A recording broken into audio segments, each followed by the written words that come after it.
नमस्कार दोस्तों, Unacademy join करने के बहुत सारे एडवांटेजेस हैं।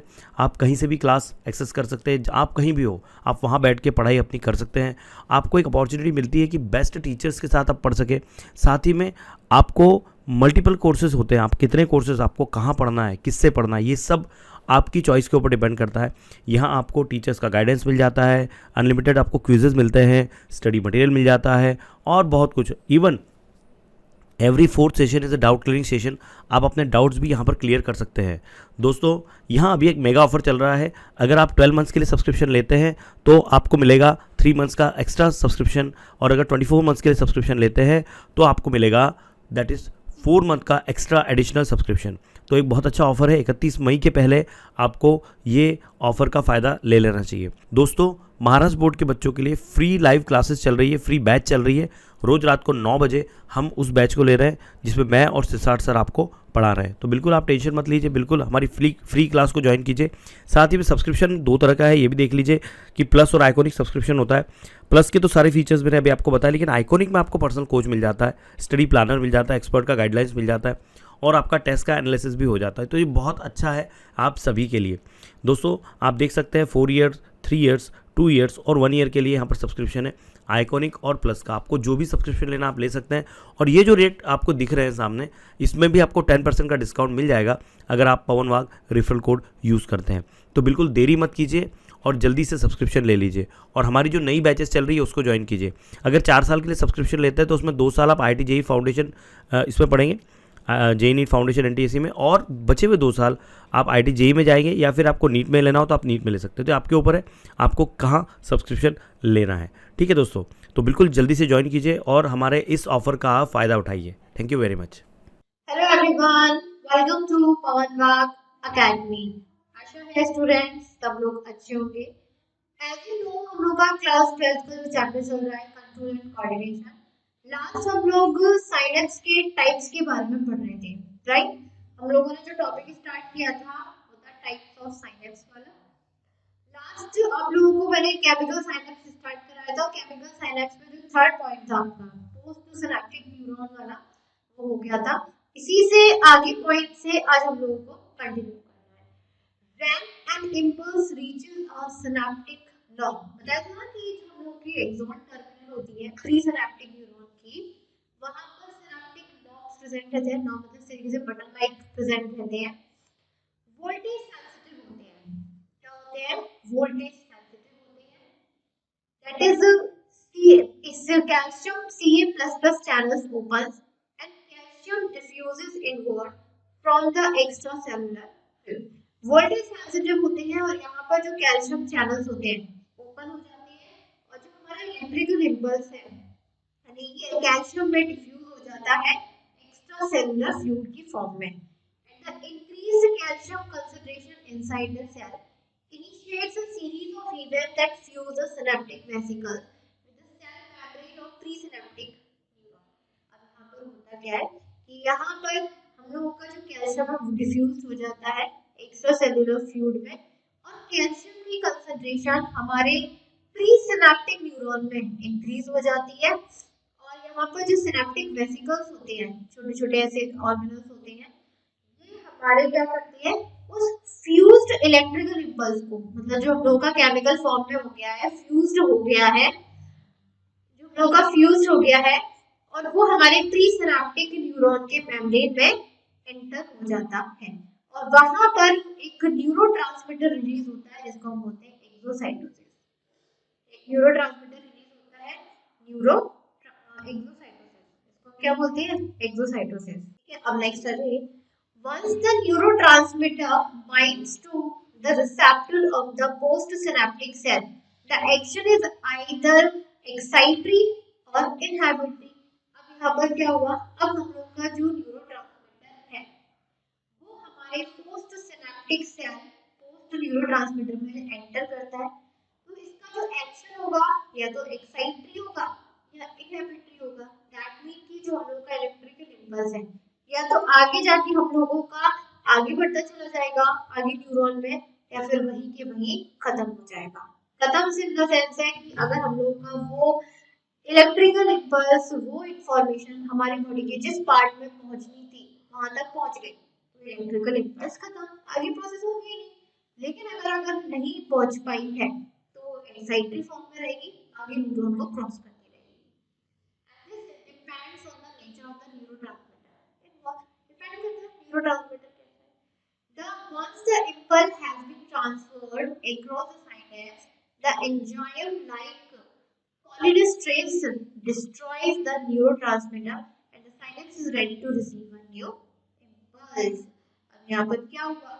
जैसे ही एक इलेक्ट्रिकल इम्पल्स एक न्यूरॉन इस प्रीसिनेप्टिक न्यूरॉन के गैप को क्रॉस करके दूसरी पोस्ट सिनेप्टिक न्यूरॉन में एंटर हो जाती है, तो यहाँ पर एक एंजाइम रिलीज होता है साइनेप्स में, जिसको हम लोग बोलते हैं कोलाइनेस्टरेज। कौन सा एंजाइम है? कोलाइनेस्टरेज। ये कोलाइनेस्टरेज क्या करता है कि यहाँ पर जो न्यूरोट्रांसमीटर रिलीज हुआ था कैल्शियम डिफ्यूज फॉर्म में, एक्स्ट्रा सेलुलर फ्लूइड की फॉर्म में, ये एंजाइम इस न्यूरोट्रांसमीटर को डिस्ट्रॉय कर देता है, ताकि ये जो न्यूरॉन है दूसरी इलेक्ट्रिकल इम्पल्स को रिसीव करने में रेडी हो सके। और वही न्यूरोट्रांसमीटर दूसरी न्यू इलेक्ट्रिकल इम्पल्स को कैरी नहीं कर सकता, रिसीव नहीं करता है। इसीलिए जो कोलाइनेस्टरेज है साइनेप्स में रिलीज होता है, न्यूरोट्रांसमीटर को डिस्ट्रॉय कर देता है, और न्यू जो इलेक्ट्रिकल इम्पल्स आती है तब न्यू न्यूरोट्रांसमीटर जनरेट होता है, देन वो आगे जाती है। अब आता है transmission of nerve. The neurons are the cells with some special features and the cells can be excited. Neurons जो कि special features के साथ special type के cells होते हैं। Excited cells है, excited cells का मतलब है इनके अंदर electrochemical disturbance या कह सकते हैं impulse generate होता है, जो कि एक न्यूरॉन से दूसरे न्यूरॉन में ट्रांसफर होता चला जाता है। And the transmission of the nerve impulse along the nerve tube is a result of electrical charges across the neural membrane during the conduction of an excitation. और ये जो nerve impulse का transmission हो रहा है हमारी लॉन्ग नर्व फाइबर्स में, ये इलेक्ट्रिकल चार्जेस का रिजल्ट है। हमारी बॉडी में इलेक्ट्रिकल चार्जेस, मैंने कहा था ना आयंस प्रेजेंट होते हैं। आयंस क्या है? इलेक्ट्रिकल चार्जेस है जो हमारी न्यूरॉन की मेम्ब्रेन में प्रोड्यूस्ड होती हैं और इलेक्ट्रिकल इम्पल्स को कंडक्ट करने में हेल्प करती है। And each neuron has a charge cellular membrane. और एक न्यूरॉन में चार्ज सेलुलर मेम्ब्रेन होती है जिसमें वोल्टेज की प्रेजेंस होती है which is different on the outer and inner side of the membrane। जैसे हमारी न्यूरॉन है तो आउटर जो वोल्टेज होगी इलेक्ट्रिकल इम्पल्स है, ऑब्वियसली बात है वोल्टेज का प्रोडक्शन होगा, तो जो न्यूरॉन के आउटर मेम्ब्रेन में जो वोल्टेज होती है वो डिफरेंट होती है और इनर मेम्ब्रेन में जो वोल्टेज होती है वो डिफरेंट होती है। And the plasma membrane separates the outer and inner solutions of different chemical compounds but having approximately the same total number of ions। अब यहाँ पर क्या हुआ? जैसे ये हमारी न्यूरॉन है, अब यहाँ पे इस न्यूरॉन के आसपास क्या है? हमारा प्लाज्मा भी सब कुछ प्रेजेंट होगा, प्लाज्मा मेम्ब्रेन भी प्रेजेंट होगी। तो ये प्लाज्मा मेम्ब्रेन हमारी आउटर वोल्टेज और इनर वोल्टेज को क्या कर रही है? डिफर कर रही है, लेकिन इनमें जो हमारे आयंस की प्रेजेंस होगी, चाहे फिर वो आउटर हो चाहे इनर हो, वो सेम होती है। And the external tissue fluid has both sodium and potassium. और जो हम लोगों के टिश्यू फ्लूइड होते हैं, चाहे फिर वो बाहर वाला हो न्यूरॉन के, चाहे फिर वो न्यूरॉन के अंदर वाला हो, इसमें पोटेशियम और सोडियम दोनों इक्वल कंसंट्रेशन में होते हैं। But there is a predominance of sodium and chlorine. लेकिन यहाँ पर जो सोडियम और क्लोरीन की आयंस होंगे उनमें डिफरेंस हो जाएगा, बाहर कुछ अलग नंबरिंग में होंगे, अंदर अलग नंबरिंग में होंगे। While potassium is predominant within the fiber or in the intercellular fluid, लेकिन जो पोटेशियम के आयंस होते हैं वो हमारे न्यूरॉन सेल के अंदर भी और न्यूरॉन सेल के बाहर भी इक्वल कंसंट्रेशन में होते हैं। And this condition of a resting nerve is also called a polarized state and it is established by maintaining excess of sodium on the outer side। इसलिए इस कंडीशन को हम लोग बोलते हैं polarised state.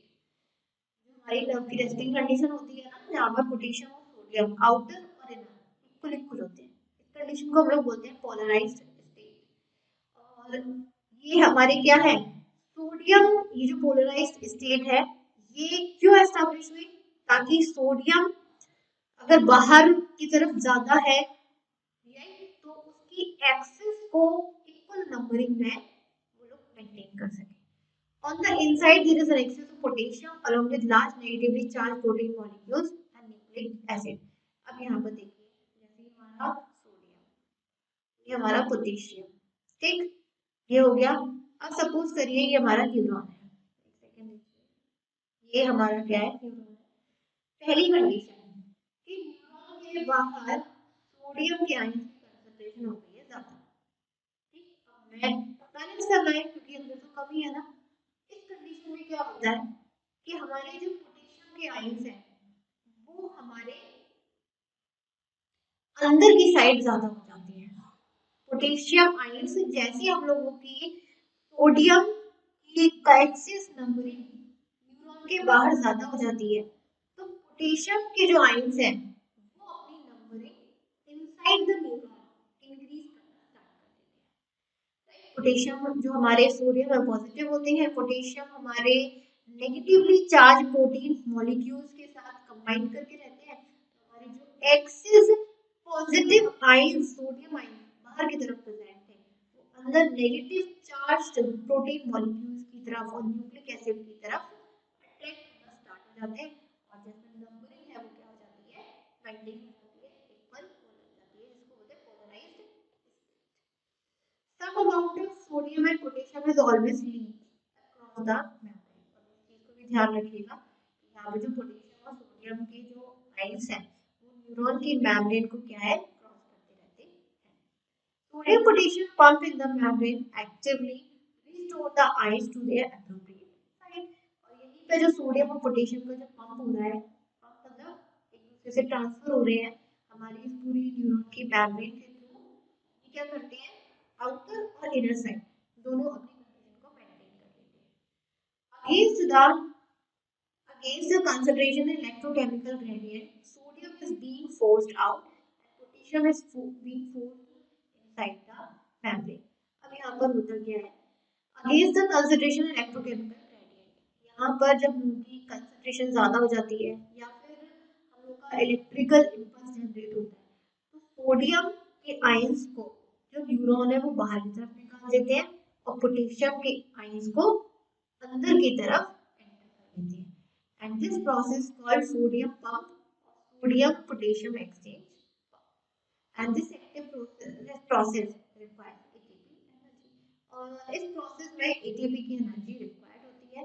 And the difference in distribution of sodium and potassium on the two sides of the membrane produces a potential difference of 50 to 100 milli.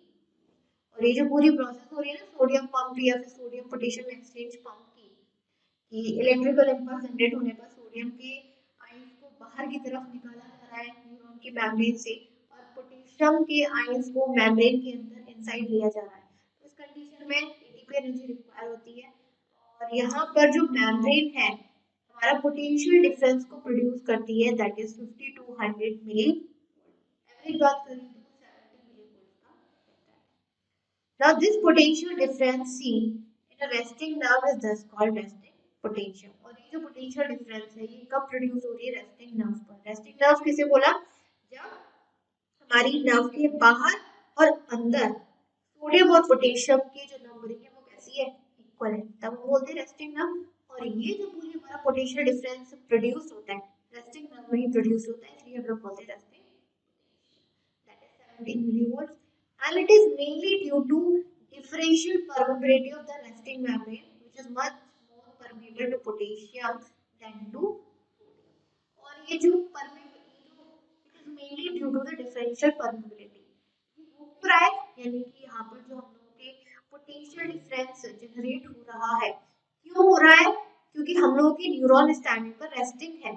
Resting मतलब बाहर और अंदर की साइड सोडियम की और पोटेशियम की आयंस हमारे इक्वल है, बिल्कुल, और हमारी मेम्ब्रेन जो न्यूरॉन की है वो है परमेबल। यहाँ पर अब क्या होगा कि हम लोगों की जो पोटेशियम है वो डिफ्यूज आउट होंगे और सोडियम इनसाइड होंगे, जिसकी वजह से पोलैरिटी का डिफरेंस आ जाएगा। पोलैरिटी मतलब उसकी नंबरिंग में डिफरेंस आ जाएगा। Also ions like negatively charged protein and nucleic acid inside the cell make the overall charge negative on the inside and positive charge on the outside.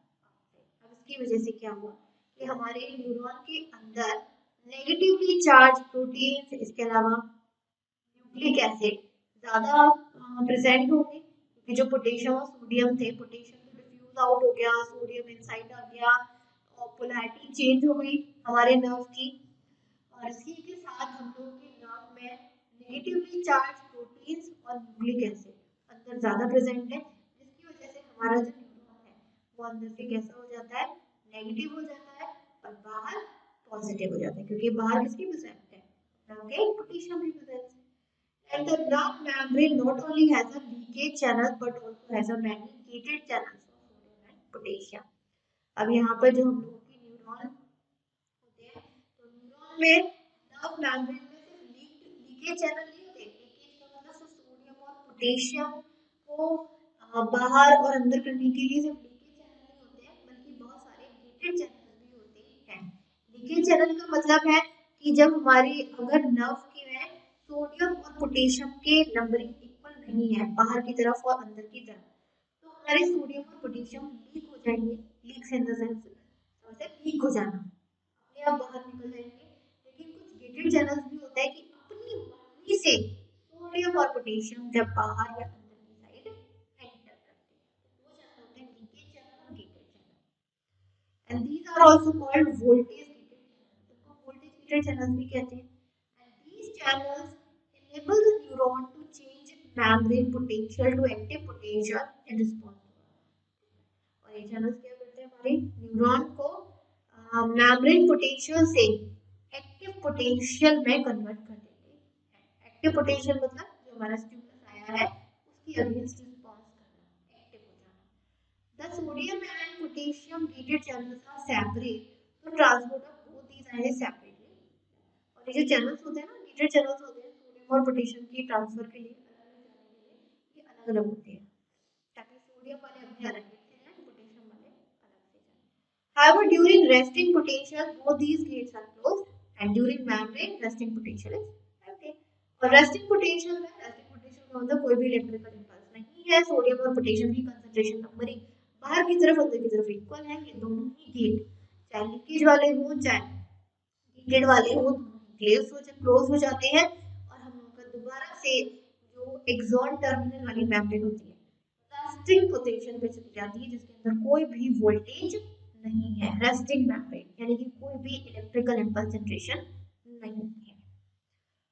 अब आते हैं हम लोग यहाँ पर generation of the nerve impulse के generation. सबसे पहला आता है हम लोगों का डीपोलराइजेशन। काफी देखिए, अभी तक आप लोगों ने जो पढ़ा सिंपल में पढ़ा हुआ है कि हम लोगों का क्या होता है, इलेक्ट्रिकल इम्पल्स जनरेट होती है, पहले डेंड्राइट्स में जाती है, डेंड्राइट से हमारे एक्सो सेल बॉडी से एक्सॉन में, एक्सॉन के बाद इस तरीके से सिंपल आप पढ़े हो। अभी तक आप क्या है, सिर्फ सिंपल पढ़े हो। अब आप इसको बहुत ज्यादा डिटेल में पढ़ने वाले हो, कौन से आयंस की प्रेजेंस होती है, कौन से आयंस अपने आप को इनसाइड इनवर्ड आउटवर्ड की तरफ मूवमेंट करते हैं। तो सबसे पहले यहाँ पर जनरेशन में आ जाता है हम लोगों का depolarisation. The origin and maintenance of any resting potential depends on the original perfect state. देखिए, डीपोलराइजेशन का मतलब होता है यहाँ पर रेस्टिंग पोटेंशियल।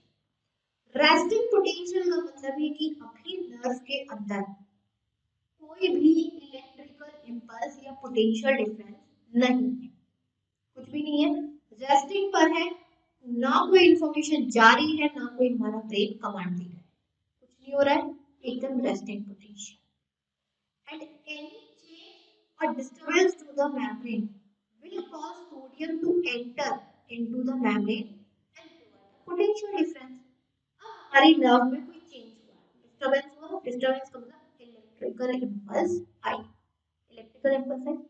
इस कंडीशन में जो हमारी न्यूरॉन होती है वो सोडियम आयंस को अपने अंदर इनवर्ड करना, अंदर की तरफ खींचना शुरू कर देती है, एंटर करना शुरू कर देती है। और जो पोटेंशियल डिफरेंस है वो लोअर हो जाता है 70 मिलीवोल्ट से, and makes the membrane more permeable to sodium, और जिसकी वजह से जो हम लोगों की एक्सॉन की एंडिंग होती है उसकी जो मेम्ब्रेन है वो ज्यादा परमेएबल हो जाए और ज्यादा से ज्यादा सोडियम के आयंस को अंदर की साइड एंटर कर सके। So there will be a rapid influx of sodium, जिसकी वजह से ज्यादा सोडियम अंदर की साइड एंटर कर सके। And this property is peculiar to a nerve membrane, and the voltage gated sodium potassium are especially in two ways. और special in two ways, और यहीं पर जैसे ही हम लोगों का इलेक्ट्रिकल इम्पल्स आता है, हम लोगों के जो वोल्टेज गेटेड चैनल्स होते हैं जहाँ पर सोडियम और पोटेशियम एक दूसरे को एक्सचेंज करते हैं, इनवर्ड आउटवर्ड करते हैं, ये दो तरीके से होते हैं।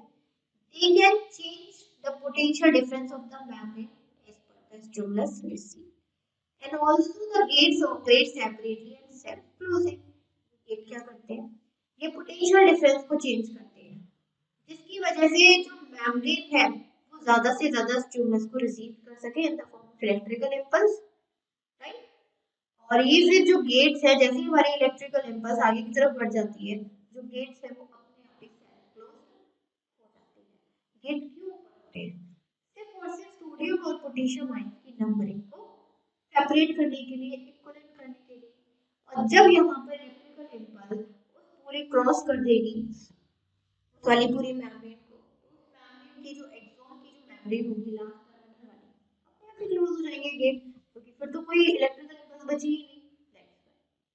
यहाँ पर देखिए, and during resting potential both gates are close, resting potential में सारे गेट क्लोज हो जाते हैं और रेस्टिंग पोटेंशियल मेंटेन हो जाती है। And during depolarization sodium gates open but not potassium, तो डीपोलराइजेशन में सोडियम गेट्स ओपन होते हैं, पोटेशियम नहीं, and this causes sodium to rush into the axon and bring about the depolarization. अब यहाँ पे सोडियम क्या करता है, एक्सॉन के अंदर एंटर करता है और डीपोलराइजेशन की प्रॉपर्टी को नर्व के अंदर मेंटेन करके रखता है। यहाँ पर देखिए, यहाँ पर क्या हुआ, ये हमारी पोलराइज्ड मेम्ब्रेन है, राइट। यहाँ पर क्या है, बाहर की तरफ आप देख रहे हो सोडियम ज्यादा है और अंदर की तरफ हमारे पोटेशियम ज्यादा है। अंदर की तरफ हम इस साइड पर नेगेटिव है, क्योंकि यहाँ पर हमारे नेगेटिव चार्ज प्रोटीन और न्यूक्लिक एसिड की प्रेजेंस है नहीं। अब यहाँ पर क्या हुआ, सोडियम हमारे अंदर की साइड पंप करना स्टार्ट कर रहे हैं ना, अंदर की साइड पंप करना स्टार्ट कर रहे हैं। अभी एक्सॉन हमारी रेस्टिंग पर है। अब यहाँ पर क्या हुआ कि हम लोगों के सोडियम अंदर की साइड एंटर करना शुरू कर रहे हैं और पोटेशियम बाहर की तरफ निकलना शुरू कर रहे हैं, राइट। सोडियम हमारे अंदर की साइड आ रहे हैं और पोटेशियम बाहर की तरफ जा रहे हैं, क्योंकि स्टिमुलस आ रहे हैं, स्टिमुलस मतलब रिसीवर आ रहे हैं कि हम लोगों ने क्या चीज को स्टिमुलेट किया। अब इस टाइम पर जो हमारा एक्सॉन है एक्साइटेड एक्टिव हो जाएगा। अब यहाँ पर आप देखो, क्योंकि जो हमारी इलेक्ट्रिकल इम्पल्स है एक एक पॉइंट को एक एक जगह को क्रॉस करते हुए जा रही है, पहले यहाँ पर थी आई जस्ट स्टार्टिंग में थी, तो जैसे ही हमारी इलेक्ट्रिकल इम्पल्स हमारे न्यूरॉन में स्टार्टिंग पे ही आई, तो हमारे सोडियम आयंस बाहर की तरफ जाता थे और पोटेशियम अंदर जाता थे, और हमारा अंदर वाली मेम्ब्रेन नेगेटिव थी because of negatively charge protein और न्यूक्लिक एसिड। जैसे हम लोगों का डीपोलराइजेशन शुरू हुआ, डीपोलराइजेशन में क्या हुआ, अभी यहाँ पे रेस्टिंग एक्सॉन, जो एक्सॉन है रेस्टिंग पर है ना, क्योंकि अभी इलेक्ट्रिकल इम्पल्स पहुंच ही नहीं है। अब यहाँ पर हमारी एक्सॉन हो गई है एक्साइटेड, यहाँ पर इलेक्ट्रिकल इम्पल्स आ चुकी है, स्टिमुलस आ चुका है। जैसे ही स्टिमुलस हमारे एक्सॉन में एंटर हुआ, हमारे सोडियम के आइंस ने अंदर की तरफ एंटर करना स्टार्ट कर दिया और पोटेशियम के आइंस ने बाहर की तरफ जाना स्टार्ट कर दिया। सेम एज इट इज यहाँ पर जो हम लोगों का स्टिमुलस था वो आगे की तरफ बढ़ गया, तो जो पीछे वाली कंडीशन थी वो रीपोलराइज्ड हो गई। आगे वाली तो पोलराइज्ड है ही, अभी रेस्टिंग कंडीशन है ही है, राइट। पिछली वाली भी रेस्टिंग कंडीशन चली गई है।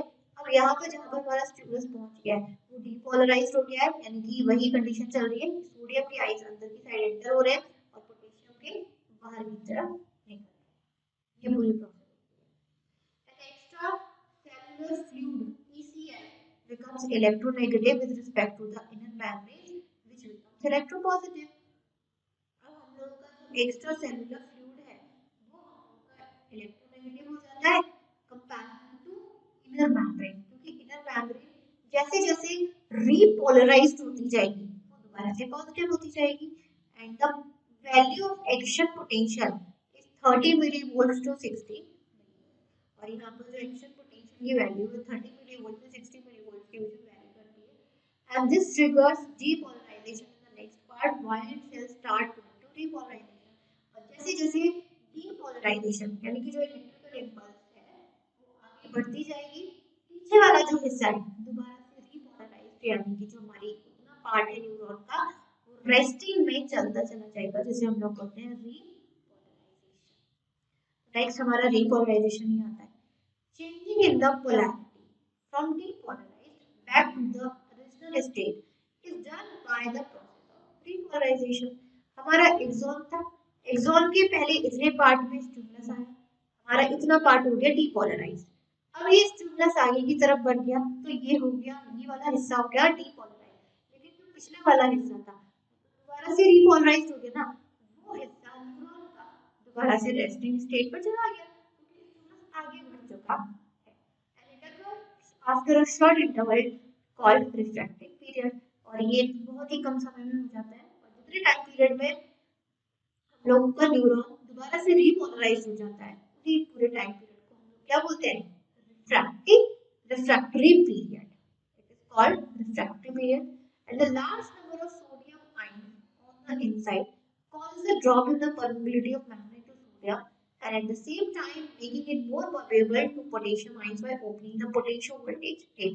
इसी कारण पर क्या होता है जैसे ये सपोज करिए ये हमारा डीपोलराइज्ड वाला ये वाला हिस्सा हो चुका है हमारा रीपोलराइज्ड रीपोलराइज्ड में कंडीशन क्या होती है कि न्यूरॉन के अंदर एक्सॉन के अंदर न्यूरॉन बोल दो एक्सॉन बोल दो पोटेशियम आयंस की कंसंट्रेशन ज्यादा होती है और बाहर की तरफ सोडियम की आयंस की कंसंट्रेशन ज्यादा होती है क्यों होती है क्योंकि इस टाइमिंग पर जो पोटेशियम वाले गेट हैं वो ओपन हो जाते हैं और सोडियम वाले गेट क्लोज हो जाते हैं तो जहां पर पोटेशियम वाले गेट ओपन हो गए तो बाहर जितने भी पोटेशियम है वो अंदर की तरफ एंटर हो जाएंगे और अंदर पोटेशियम की कंसंट्रेशन ज्यादा हो जाएगी और सोडियम वाले गेट क्या है क्लोज हो जाएंगे तो सोडियम आ नहीं पाएंगे तो बाहर सोडियम की कंसंट्रेशन ज्यादा हो जाएगी और अंदर आ जाएगी ये तो लिखा हुआ था that potassium ion by opening potassium ions voltage gates and slowly closing the sodium and this ये एक्टिविटी लोकलाइज्ड है लोकलाइज्ड का मतलब अकॉर्डिंग टू लोकेशन होती है जैसे पहले स्टिमुलस यहाँ था तो यहाँ पे रीपोलर सॉरी यहाँ पर अभी हम लोगों का स्टिमुलस है तो डीपोलराइजेशन है स्टिमुलस यहाँ पहुंच गया तो डीपोलराइजेशन हो गया लेकिन यहाँ पर रीपोलराइजेशन हो गया अकॉर्डिंग टू लोकेशन जितना एकदम हमारे स्टिमुलस आगे बढ़ता चला जाएगा repolarization follow होता जाता है।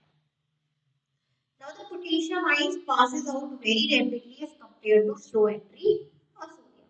अब यहाँ पे जो potassium ions एंटर होता है ना वो थोड़ा सा फास्ट रैपिडली एंटर होते हैं comparison to sodium and in this period sodium gates are sodium gates जो सोडियम गेट्स है वो क्लोज्ड है पोटेशियम गेट्स ओपन है जिसमें हमारे सोडियम और पोटेशियम पंप्स बिकम ऑपरेशनल।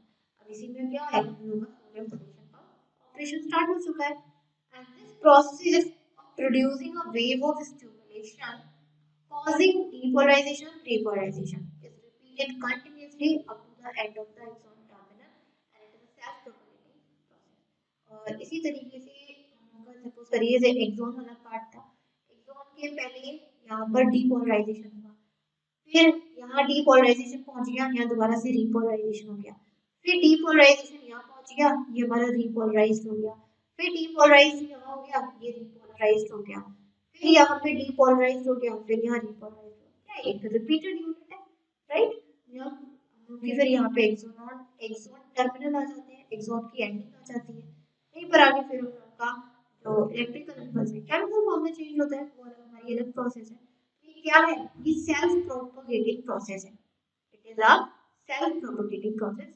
कोई भी फोर्स नहीं लगा रहा है कुछ नहीं कर रहा है ये सारी की प्रोसेस अपने आप हो रही है और एक repeated in medulated nerves the insulating fatty myelin sheath prevents flow of ion between the exoplast and ESM। यहीं पर बात करें हम medulated nerves की medulated nerves पे आपको पता है medulated nerves कौन सी होती है जिसकी एक्सॉन पर myelin sheath होती है myelin sheath क्या करती है अभी हम लोगों ने क्या देखा कि यहाँ पर एक्सॉन में पोटेशियम इन दोनों का एक्सचेंज हो रहा है, पंपिंग हो रही है। यहाँ पर जो माइलिन शीट है ये इन आयंस के फ्लो को प्रिवेंट करती है, ये इनकी पंपिंग नहीं करने देती। The transport pump and gated channels can operate only in the region of nodes of reservoir. यहाँ पर जो हम लोगों की माइलिन शीट होती है ना, माइलिन शीट में कुछ गैप प्रेजेंट रहते हैं नोड्स ऑफ रेजर्वायर। यहाँ पर जो पंपिंग होगी ना पोटेशियम और सोडियम आयंस की, सिर्फ नोड्स ऑफ रेजर्वायर इनके बीच में यहाँ पर जो गैप होता है ना, सिर्फ यहाँ से होती है, पूरी जोन में नहीं होती। Where myelin sheath is absent, the action potential cannot travel as a wave of manual depolarization. It has to jump from node to node. Myelin sheath में जो हम लोगों की एब्सेंट हो, ठीक है, माइलिन शीट में अब यहाँ पर एब्सेंट था। अब यहाँ पर क्या हुआ कि जो हम लोगों की सोडियम एक्शन पोटेंशियल है, जो हम लोगों का डीपोलराइजेशन है, उसको जंप करके जाना पड़ता है। अभी तक क्या था, ऐसे ऐसे करके जाना था, अभी जंप करके जाएगा। जहाँ पर माइलिन शीट आएगी, नोड्स ऑफ रेजर्वायर आएंगे, जंप कर देगा, फिर ऐसे जाएगा, फिर उसको जंप कर देगा, फिर ऐसे जाएगा, फिर ऐसे जाएगा। इस प्रोसेस को हम लोग बोलते हैं सैचुरेटरी कंडक्शन।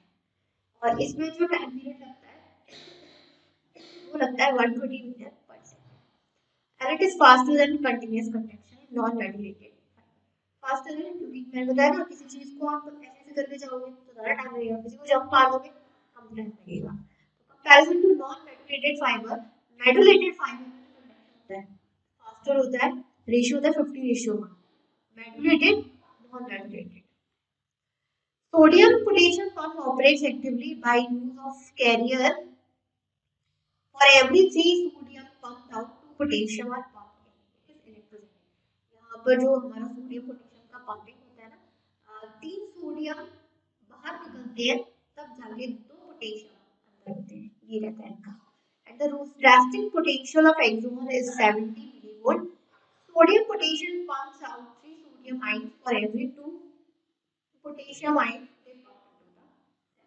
और जो रेस्टिंग पोटेंशियल जो होता है एक्सॉन का, वो रहता है 70 मिलीवोल्ट का। ओके, यहाँ तक मेरे ख्याल से क्लियर हो गया होगा। उसके बाद आएगा हमारा ह्यूमन नर्वस सिस्टम। अभी तक तो हमने सिर्फ इलेक्ट्रिकल इम्पल्स का पढ़ा है, क्योंकि सबसे पहले हमें यही पता होना चाहिए कि हमारा इतना पूरा ब्रेन है, सेंट्रल नर्वस सिस्टम है, या फिर जो भी नर्वस सिस्टम है, जो मेन काम हो रहा है वो तो इलेक्ट्रिकल इम्पल्स ही कर रही है। अगर ये समझ में आ गया तो सब कुछ समझ में आ गया।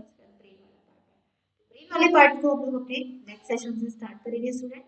Okay, thank you and bye bye. Revise करते रहिए।